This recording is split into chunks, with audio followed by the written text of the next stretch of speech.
ప్రపంచ ఫుట్బాల్ దిగ్గజం Lionel Messi ప్రస్తుతం కోల్కతాలో పర్యటిస్తున్నారు. కాసేపటి క్రితం గోట్ టూర్ ఆఫ్ ఇండియాలో భాగంగా సాల్ట్ లేక్ స్టేడియంలో సందడి చేశారు.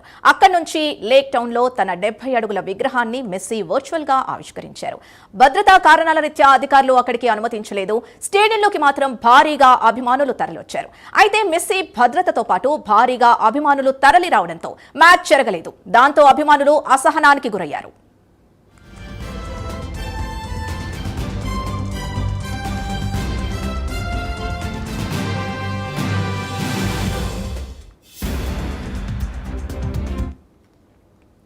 తన విగ్రహాన్ని చూసుకున్న మెస్సీ సంతోషం వ్యక్తం చేశారు. మరోవైపు 70 అడుగుల మెస్సీ విగ్రహం ఫుట్బాల్ అభిమానుల్ని ఆకట్టుకుంటోంది.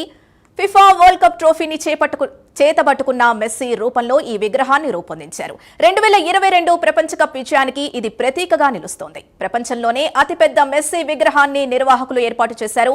కేవలం 40 రోజుల్లోనే మెస్సీ విగ్రహాన్ని పూర్తి చేశారు.